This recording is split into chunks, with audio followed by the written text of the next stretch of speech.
ஆதா நியூஸ் நேயர்களுக்கு வணக்கம். நான் கவிபாரதி. தலைப்புச் செய்திகளை காணலாம். திருப்பதி கூட்ட நெரிசலில் உயிரிழந்த 6 பேரின் குடும்பத்துக்கு தலா 25 லட்சம் நிதியுதவி. ஆந்திர மாநில அரசு அறிவிப்பு. காயமடைந்தவர்களுக்கு சிறப்பான சிகிச்சைக்கு ஏற்பாடு. திருப்பதி கூட்ட நெரிசலில் சிக்கி உயிரிழந்த சேலத்தை சேர்ந்த மல்லிகா குடும்பத்திற்கு 2 லட்சம் ரூபாய் நிதியுதவி. முதலமைச்சர் மு.க. ஸ்டாலின் உத்தரவு. பொங்கல் விழாவை முன்னிட்டு குடும்ப அட்டைதாரர்களுக்கு பொங்கல் பரிசு தொகுப்பு. இன்று அனைத்து நியாய விலை கடைகளும் செயல்படும் என அறிவிப்பு. ஸ்ரீரங்கம் ரங்கநாதர் கோவிலில் வைகுண்ட ஏகாதேசி சொர்க்கவாசல் திறப்பு விழா கோலாகலம். ஆயிரக்கணக்கான பக்தர்கள் பங்கேற்று பக்தி பரவசத்துடன் சுவாமி தரிசனம். யுஜிசியின் புதிய விதிகளுக்கு எதிராக முதலமைச்சர் மு.க. ஸ்டாலின் கொண்டு வந்த தனி தீர்மானம் தமிழக சட்டப்பேரவையில் ஒருமனதாக நிறைவேற்றம். தந்தை பெரியார் குறித்து அவதூறாக பேசிய சீமான் கைது செய்யப்பட வேண்டும். தந்தை பெரியார் திராவிட கழகத்தினர் காவல் நிலையத்தில் புகார். தமிழகத்தில் ஒருபொழுதும் டங்ஸ்டன் திட்டம் நிறைவேறாது. மதுரை மாவட்டம் மேலூரில் போராட்டம் நடத்திய மக்களை நேரில் சந்தித்து அமைச்சர் மூர்த்தி திட்டவட்டம். கர்நாடக மாநில துணை முதல்வர் டி.கே. சிவகுமார் கும்பகோணம் வருகை. பிரசித்தி பெற்ற பிரித்யங்கரா தேவி ஆலயத்தில் சுவாமி தரிசனம். தஞ்சை பெண்கள் கலைக்கல்லூரியில் களை கட்டிய பொங்கல் விழா. பாரம்பரிய முறையில் பொங்கல் வைத்த மாணவிகள் உற்சாக கொண்டாட்டம். தஞ்சாவூர், திருவாரூர், நாகப்பட்டினம், மயிலாடுதுறை, புதுக்கோட்டை மாவட்டங்களில் வரும் 12ஆம் தேதி கனமழைக்கு வாய்ப்பு. சென்னை வானிலை ஆய்வு மையம் அறிவிப்பு. இனி தொடர்வது விரிவான செய்திகள். திருப்பதியில் கூட்ட நெரிசலில் சிக்கி உயிரிழந்த 6 பேரின் குடும்பத்திற்கு தலா 25 லட்சம் ரூபாய் வழங்கப்படும் என ஆந்திர மாநில அரசு அறிவித்துள்ளது. திருப்பதியில் வைகுண்ட ஏகாதசி தரிசனத்துக்காக டோக்கன் வழங்கும் மையங்களில் ஏற்பட்ட கூட்ட நெரிசலில் சிக்கி 6 பேர் உயிரிழந்தனர். பலர் காயமடைந்தார்கள். இந்த சம்பவம் பக்தர்களிடையே பெரும் அதிர்ச்சியை ஏற்படுத்தியது. இந்த நிலையில் கூட்ட நெரிசலில் சிக்கி காயமடைந்து மருத்துவமனையில் சிகிச்சை பெற்று வரும் பக்தர்களை திருப்பதி மாவட்டத்திற்கு பொறுப்பானவரும் மாநில வருவாய்த்துறை அமைச்சருமான அனகனி சத்யபிரசாத் அமைச்சர்களுடன் நேரில் சென்று ஆறுதல் கூறினார். இதனைத் தொடர்ந்து நெரிசலில் சிக்கி உயிரிழந்த 6 பேரின் குடும்பத்துக்கு தலா 25 லட்சம் ரூபாய் வழங்கப்படும் என்று அறிவிக்கப்பட்டுள்ளது. காயமடைந்து சிகிச்சை பெறுபவர்கள் அனைவரும் சிறப்பான சிகிச்சைக்காக ருயா மருத்துவமனையிலிருந்து திருப்பதி திருமலை தேவஸ்தானம் நடத்தி வரும் SVIMS மருத்துவமனைக்கு மாற்றப்பட்டுள்ளனர். திருப்பதியில் கூட்ட நெரிசலில் சிக்கி உயிரிழந்த சேலத்தை சேர்ந்த மல்லிகா என்பவரின் குடும்பத்திற்கு 2 லட்சம் ரூபாய் நிதியுதவி வழங்க முதலமைச்சர் மு.க. ஸ்டாலின் உத்தரவிட்டுள்ளார். திருப்பதி திருமலையில் வைகுண்ட ஏகாதசியை முன்னிட்டு இன்று சொர்க்கவாசல் திறப்பு வைபவம் நடைபெறுகிறது. சொர்க்கவாசல் வழிபாட்டுக்காக கோவில் நிர்வாகம் சார்பில் இலவச தரிசன டோக்கன் வழங்கப்பட்டது. டோக்கன் வாங்க ஏராளமான பக்தர்கள் திரண்டதில் எதிர்பாராத விதமாக கூட்ட நெரிசலில் சிக்கி 6 பேர் உயிரிழந்தனர். இதில் சேலம் மாவட்டம் மேட்டூர் வட்டம் மேச்சேரி கிராமம் தாசனூரைச் சேர்ந்த மல்லிகா என்பவரும் உயிரிழந்தார். இந்த சம்பவத்திற்கு ஆழ்ந்த இரங்கல் தெரிவித்துள்ள முதலமைச்சர் மு.க. ஸ்டாலின், உயிரிழந்த மல்லிகாவின் உடலை அவரது சொந்த ஊருக்கு கொண்டு வருவதற்கான அனைத்து ஏற்பாடுகளையும் தமிழ்நாடு அரசின் சார்பில் மேற்கொள்ள உத்தரவிட்டார். மேலும் உயிரிழந்த மல்லிகாவின் குடும்பத்தினருக்கு 2 லட்சம் ரூபாய் நிவாரணம் வழங்கவும் உத்தரவிட்டுள்ளார். மாதந்தோறும் தமிழக அரசு வழங்கும் மகளிர் உரிமைத் தொகையான 1000 ரூபாயை பொங்கல் பண்டிகையொட்டி முன்கூட்டியே வங்கிக் கணக்கில் வரவு வைத்ததால் இல்லத்தரசிகள் மகிழ்ச்சி அடைந்துள்ளனர். தமிழகத்தில் மகளிர் உதவித் தொகையான 1000 ரூபாய் குடும்பத் தலைவிகளுக்கு மாதம் மாதம் அவர்களது வங்கிக் கணக்கில் வரவு வைக்கப்பட்டு வருகிறது. மாநிலம் முழுவதும் 1,14,65,525 பேருக்கு மகளிர் உரிமைத் தொகை வழங்கப்பட்டு வருகிறது. அந்த வகையில் வழக்கமாக மாதந்தோறும் 15ஆம் தேதி மகளிர் உரிமைத் தொகை பெண்கள் வங்கிக் கணக்குகளில் வரவு வைக்கப்படுவது வழக்கம். பொங்கல் பண்டிகைக்கு இன்னும் ஒரு சில நாட்களே உள்ளதால் அதை கருத்தில் கொண்டு முன்கூட்டியே வங்கிக் கணக்கில் மகளிர் உதவித் தொகையான 1000 ரூபாய் வரவு வைக்கப்பட்டுள்ளது. நிதி நெருக்கடி பிரச்சினையால் பொங்கல் பண்டிகைக்காக அரசு 1000 ரூபாய் வழங்காத நிலையில் முன்கூட்டியே மகளிர் உரிமைத் தொகை வழங்கப்பட்டிருப்பது குடும்ப தலைவிகளை மகிழ்ச்சி அடைய செய்துள்ளது. யுஜிசியின் புதிய விதிகளுக்கு எதிராக சட்டப்பேரவையில் முதலமைச்சர் மு.க. ஸ்டாலின் கொண்டு வந்த தனி தீர்மானம் பல்வேறு கட்சிகளின் ஆதரவோடு நிறைவேற்றப்பட்டது. 2025ஆம் ஆண்டின் முதல் தமிழக சட்டசபை கூட்டத்தொடரின் 4ஆம் நாளில் பல்கலைக்கழக மானியக் குழு கொண்டு வந்துள்ள புதிய விதிகளுக்கு எதிராக தமிழக சட்டசபையில் முதலமைச்சர் மு.க. ஸ்டாலின் தனி தீர்மானம் கொண்டு வந்தார். இந்த தீர்மானத்திற்கு அதிமுக, காங்கிரஸ், மதிமுக, விசிக, இந்திய கம்யூனிஸ்ட், மார்க்சிஸ்ட் கம்யூனிஸ்ட் உள்ளிட்ட கட்சிகள் ஆதரவு தெரிவித்தன. பேரவையில் முதல்வர் கொண்டு வந்த தனி தீர்மானத்துக்கு புரட்சி பாரதம், தவாக, கோமதேக, மாமக உள்ளிட்ட கட்சிகளும் வரவேற்பு அளித்தன. அதிமுக எம்எல்ஏக்களும் இந்த தனி தீர்மானத்திற்கு ஆதரவு தந்தனர். இதனையடுத்து யுஜிசியின் புதிய விதிகளுக்கு எதிராக சட்டசபையில் முதலமைச்சர் கொண்டு வந்த தனி தீர்மானம் ஒருமனதாக நிறைவேறியது.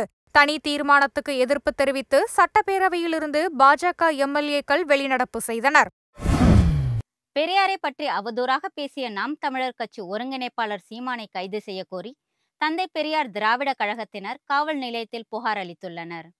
கடலூரில் கடந்த 8ஆம் தேதி செய்தியாளர்களிடம் பேசிய சீமான், தந்தை பெரியார் கூறாத கருத்துக்களை ஆதாரமில்லாமல் பேசியதாக தந்தை பெரியார் திராவிட கழகத்தினர் கண்டனம் தெரிவித்து வருகின்றனர்.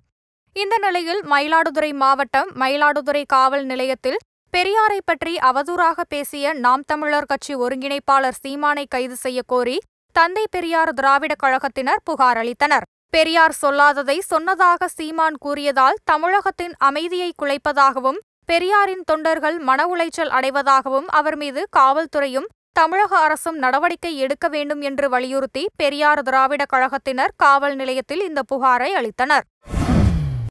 தமிழ்நாட்டில் ஒருபொழுதும் டங்ஸ்டன் திட்டம் வராது என மேலூர் கிராம மக்களை சந்தித்து திட்டவட்டமாக தெரிவித்த அமைச்சர் மூர்த்தி, ஒரு காலத்திலும் இந்த திட்டத்தை முதலமைச்சர் வரவிட மாட்டார் என உறுதிபட கூறினார். மதுரை மாவட்டம் மேலூர் அருகேயுள்ள அரிட்டாப்பட்டியில் டங்ஸ்டன் சுரங்க திட்டத்தை எதிர்த்து பொதுமக்கள் பல்வேறு போராட்டங்களை நடத்தி வருகின்றனர். இந்த நிலையில் போராட்டம் நடத்தியவர்களை நேரில் சந்தித்த தமிழக வணிக வரித்துறை அமைச்சர் மூர்த்தி, அரிட்டாப்பட்டி, நாயக்கர்பட்டி மற்றும் வல்லாளப்பட்டி ஆகிய கிராமங்களை உள்ளடக்கிய மேலூர் பகுதியில் ஒருபோதும் டங்ஸ்டன் சுரங்க திட்டம் வராது என்று திட்டவட்டமாக தெரிவித்தார். டங்ஸ்டன் சுரங்க திட்டம் வரக்கூடாது என்பதற்காக சட்டப்பேரவையில் அனைத்து கட்சி ஆதரவோடு தீர்மானம் இயற்றி மத்திய அரசுக்கு அனுப்பி வைக்கப்பட்டுள்ளதாக கூறினார். ஆகையால் மக்கள் அச்சம் கொள்ள தேவையில்லை என்று அமைச்சர் மூர்த்தி அரிட்டாப்பட்டியில் பொதுமக்களிடம் கேட்டுக்கொண்டார். பின்னர் செய்தியாளர்களிடம் பேசிய அமைச்சர் மூர்த்தி, இங்கிருந்து ஒரு பிடி மண்ணை கூட அள்ள முடியாது என்று சட்டமன்றத்தில் நிதியமைச்சர் கூறியிருப்பதை சுட்டிக்காட்டினார். யார் எதை பற்றி சொன்னாலும் இந்த பிரச்சனையில் தமிழக அரசு மக்களுக்கு பாதுகாப்பாக இருக்கும் என்று அமைச்சர் மூர்த்தி உறுதிபட தெரிவித்தார். இதனைத் தொடர்ந்து அமைச்சர் மூர்த்தி வல்லாளப்பட்டி, கிரிடாப்பட்டி, தெற்கு தெரு, நரசிங்கம்பட்டி ஆகிய கிராமங்களுக்கு சென்று அங்குள்ள மக்களை சந்தித்து தமிழக அரசின் நிலைப்பாட்டை எடுத்துரைத்தார். அரட்டாப்பட்டி, நாக்கியப்பட்டி, வல்லாளப்பட்டி உட்பட்டு இருக்கக்கூடிய மேலூர் பகுதியில் ஒருபோதும் டங்ஸ்டன் வராது, வரக்கூடாது என்பதனை சட்டமன்றத்தில் அனைத்து கட்சியினுடைய ஆதரவோடு ஒருமனதாக சட்டத்தை நிறைவேற்றி ஒன்றிய அரசுக்கு அனுப்பி வைத்திருக்கிறார்கள். இருந்தாலும் மக்களுடைய அச்சத்தை போக்குற வகையில் இன்றைக்கு நேரடியாக அனுப்பி வைக்கப்பட்டு மக்களுக்கு எந்த விதமான அச்சமும் தேவையில்லை.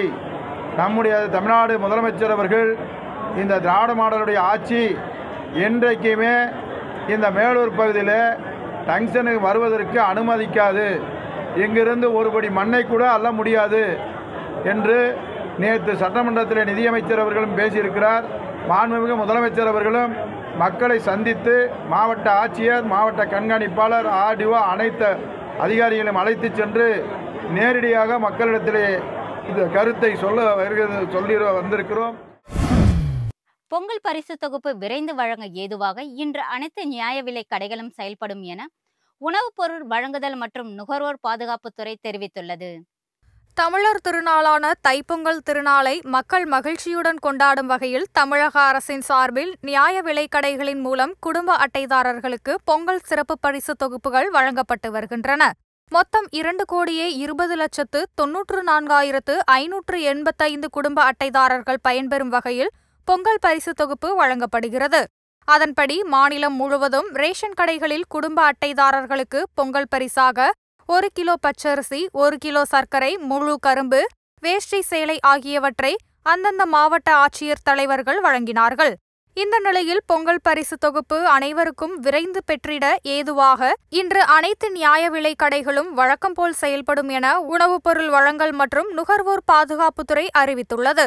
அனைத்து குடும்ப அட்டைதாரர்களுக்கும் பொங்கல் பரிசு தொகுப்பினை பெற்று பயனடைய வேண்டும் என்று கேட்டுக் கொள்ளப்பட்டுள்ளது. சென்னை மாநகர காவல் ஆணையர் அலுவலகத்தில் நாம் தமிழர் கட்சியின் ஒருங்கிணைப்பாளர் சீமான் மீது தமிழர் முன்னேற்றப் படையின் நிறுவன தலைவர் வீரலட்சுமி புகார் அளித்துள்ளார். சென்னை புத்தக கண்காட்சி நூல் வெளியீட்டு விழாவில் புதுச்சேரியின் தமிழ்தாய் வாழ்த்து பாடப்பட்டதற்கும் பெரியார் குறித்து அவதூறு கருத்துக்களை பேசியதற்கும் IPS அதிகாரியை அவதூறாக பேசியதற்காகவும் சீமான் மீது நடவடிக்கை எடுக்க வேண்டும் என கோரி சென்னை வேப்பேரியில் உள்ள சென்னை பெருநகர காவல்துறை ஆணையர் அலுவலகத்தில் வீரலட்சுமி புகார் அளித்தார். பின்னர் செய்தியாளர்களிடம் பேசிய வீரலட்சுமி தாம் அதிகாரத்திற்கு வந்தால் பாலியல் குற்றவாளிகளுக்கு அரபு நாடுகளைப் போல கடுமையான தண்டனை வழங்குவேன் என்று கூறினார். கர்நாடக துணை முதல்வர் DK சிவகுமார் தஞ்சை மாவட்டம் ஐயாவாடி கோவிலில் சுவாமி தரிசனம் செய்தார். தஞ்சாவூர் மாவட்டம் கும்பகோணம் அருகே பிரசித்தி பெற்ற ஐயவாடி ஸ்ரீ பிரத்யங்கிரா தேவி கோவிலுக்கு கர்நாடக துணை முதல்வர் DK சிவகுமார் வருகை தந்தார். ஹெலிகாப்டர் மூலம் கும்பகோணம் வருகை தந்த அவருக்கு காவல்துறை சார்பில் அணிவகுப்பு மரியாதை கொடுக்கப்பட்டது.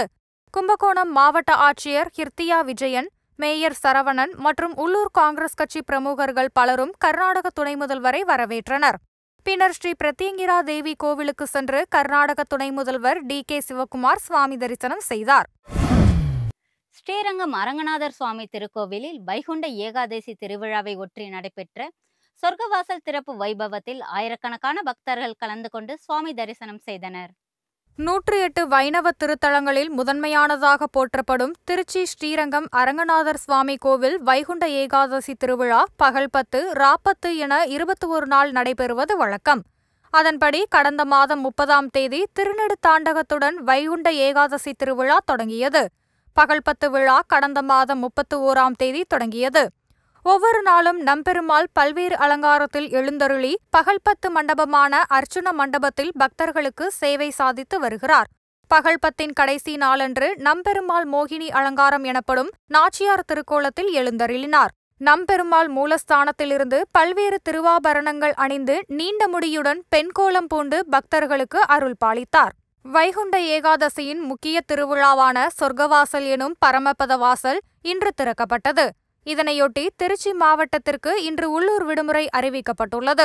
ஆயிரக்கணக்கான பக்தர்கள் பங்கேற்று சுவாமி தரிசனம் செய்து வருகின்றனர். இந்த நிலையில் வைகுண்ட ஏகாதசியை ஒட்டி 2000த்திற்கும் மேற்பட்ட போலீசார் ஸ்ரீரங்கத்தில் பாதுகாப்பு பணியில் ஈடுபட்டனர். தஞ்சையில் உள்ள குந்தவை நாச்சியார் அரசு மகளிர் கலைக்கல்லூரியில் மாணவிகள் சமத்துவ பொங்கல் வைத்து உற்சாகமாக கொண்டாடி மகிழ்ந்தனர். தமிழர் திருநாளாம் பொங்கல் பண்டிகை இன்னும் ஒரு சில தினங்களில் கொண்டாடப்பட இருக்கும் நிலையில் அதனை வரவேற்கும் விதமாக பொங்கல் விழாக்கள் தமிழகம் முழுவதும் களை கட்டி வருகின்றன. அதன் ஒரு பகுதியாக தஞ்சாவூரில் உள்ள குந்தவை நாச்சியார் அரசு மகளிர் கலைக்கல்லூரி வளாகத்தில் மாணவிகள் பாரம்பரிய முறைப்படி சேலை அணிந்து வந்து மண்பானையில் பொங்கலிட்டு பொங்கலோ பொங்கல் என்று குலவையிட்டு மகிழ்ச்சியை வெளிப்படுத்தினர். பொங்கல் விழாவில் மாக்கோலமிட்டும் கரும்பு தோரணங்கள் கட்டியும் அழகுற அலங்கரிக்கப்பட்டிருந்தது. சமத்துவ உணர்வை மேம்படுத்தும் வகையில் சாதி மத பேதம் இன்றி அனைவரும் ஒன்றாய் சங்கமித்து பொங்கல் விழாவை மாணவிகள் மகிழ்ச்சியுடன் கொண்டாடினர். விழாவின் சிறப்பு அம்சமாக மாணவிகள் கிராமிய பாடலுக்கு கும்மியாட்டம் ஆடியும் திரை இசை பாடல்களுக்கு நடனமாடியும் மகிழ்ந்தனர். சிறப்பு நிகழ்வாக அங்கு ஜல்லிக்கட்டு காளை அழைத்து வரப்பட்டு மாணவிகள் அதனுடன் செல்ஃபி எடுத்து மகிழ்ந்தனர். பொங்கல் பண்டிகையை முன்னிட்டு தேனி மாவட்டம் சின்னமனூர் சுற்றுவட்டார பகுதிகளில் செங்கரும்பு அறுவடை தீவிரமாக நடைபெற்று வருகிறது. சின்னமனூர் அதன் சுற்றுவட்டார பகுதிகளில் செங்கரும்பு அதிக அளவில் சாகுபடி செய்யப்படுகிறது. ஒவ்வொரு ஆண்டும் பொங்கல் திருநாளையொட்டி பல்வேறு மாவட்டங்களுக்கு மட்டுமல்லாது அண்டை மாநிலங்களிலிருந்தும் கரும்பு அனுப்பி வைக்கப்படுவது வழக்கம். தைப்பொங்கலுக்கு இன்னும் சில நாட்களே இருப்பதால் செங்கரும்பு வெட்டும் பணியில் தொழிலாளர்கள் தீவிரமாக ஈடுபட்டு வருகின்றனர். இங்கு அறுவடை செய்யப்படும் கரும்பு தமிழகத்தில் பிற பகுதிகளுக்கும் லாரிகள் மூலம் அனுப்பப்பட்டு வருகின்றது. டெல்டா மாவட்டங்களில் வரும் 12ஆம் தேதி ஓரிரு இடங்களில் கனமழை பெய்ய வாய்ப்புள்ளதாக வானிலை ஆய்வு மையம் தெரிவித்துள்ளது. சென்னை வானிலை ஆய்வு மையம் வெளியிட்டுள்ள செய்திக்குறிப்பில் தென்கிழக்கு அரபிக்கடல் பகுதிகளில் வளிமண்டல கீழடுக்கு சுழற்சி நிலவுவதால் இன்று கடலோர தமிழகத்தில் ஓரிரு இடங்களில் மிதமான மழைக்கு வாய்ப்புள்ளதாக தெரிவிக்கப்பட்டுள்ளது. காலை வேளையில் லேசான பனிமூட்டம் காணப்படும் எனவும் குறிப்பிடப்பட்டுள்ளது. தஞ்சாவூர், திருவாரூர், நாகப்பட்டினம், மயிலாடுதுறை, புதுக்கோட்டை ஆகிய மாவட்டங்களில் வரும் 12ஆம் தேதி ஓரிரு இடங்களில் கனமழைக்கும் வரும் 14ஆம் தேதி வரை தமிழகத்தின் சில இடங்களில் மிதமான மழைக்கும் வாய்ப்புள்ளதாக தெரிவிக்கப்பட்டுள்ளது. சென்னை மற்றும் புறநகர் பகுதிகளின் ஒரு சில இடங்களில் லேசான மழை பெய்ய வாய்ப்புள்ளதாகவும் காலை வேளையில் லேசான பனிமூட்டம் காணப்படும் என்றும் வானிலை ஆய்வு மையம் தெரிவித்துள்ளது. இத்துடன் அதன் செய்திகள் நிறைவடைகின்றன. வணக்கம்.